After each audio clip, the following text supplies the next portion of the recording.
Debbie, the Happy Maker. And there's one subject that is kind of dear to my heart that I'd like to talk to you about.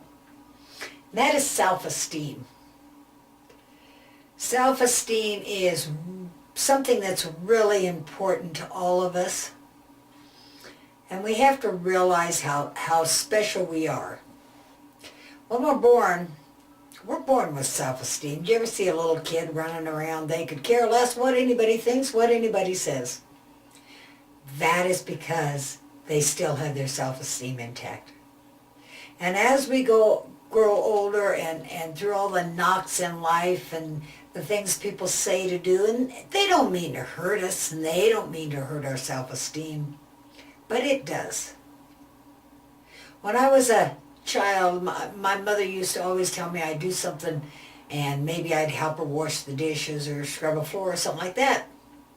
Lo and behold, I'd get done with it and she'd look at me and she'd say, "You didn't do that right. You didn't get that clean." Well, after hearing this for so long, I decided there wasn't much I could do right. I'd try, but it was never good enough. So when I grew up and I got away from home, life wasn't going real good, and I got to thinking about it, and I got to researching about it, took some classes on it, and found out it was my self-esteem. All those years that my mother was telling me that, she was just trying to help me. But she wasn't doing it in the right way.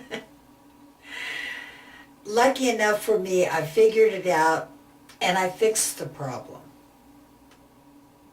Want you to, if you're hurting and it's because of your self-esteem,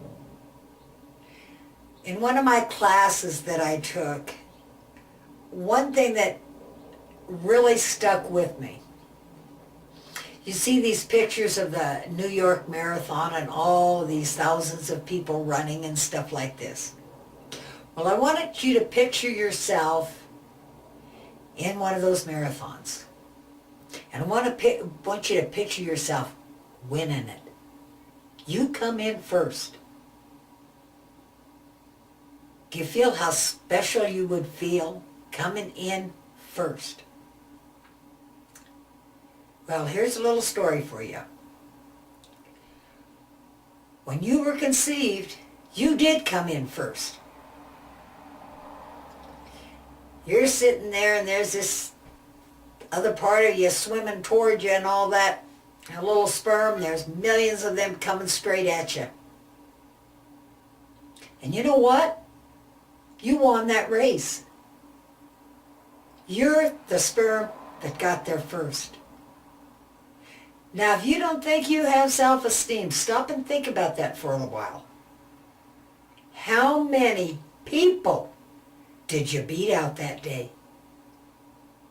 You won that race, which makes you a very special person. Yes, as we go along, we have to learn how to handle the little knocks in life when they come at us. Like the little things that my mother used to say. Now that I'm older, I realize she was just trying to teach me. But I can change what she did. And I can see it for what it is. So the best thing that I can say is, if you do have children, and if your self-esteem is a little off-kilter, should I say, fix it. Fix it so you can give those little ones good self-esteem. Because if you have good self-esteem, life is going to be a lot easier for you. Things aren't going to be so hard. When somebody comes up to you and says, "Why did you do that like you did?" You can look at it and say, "Hey, I felt like doing it." That way. You got a problem with that? When you got low self-esteem, somebody comes up and says, "Why did you do that way?" You're going to look at them and you're going to say, well, I don't know. Maybe I shouldn't have. Do you see the difference?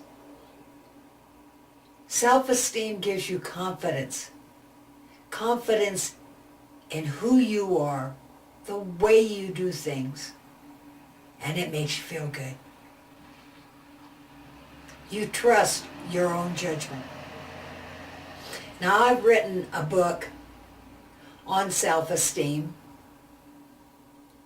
and if you want to check it out, there's going to be a link there that you can check it out. But I also am giving away free 4 chapters of that book. So if you just want to kind of take a peek at it and then make a decision, that would be fine.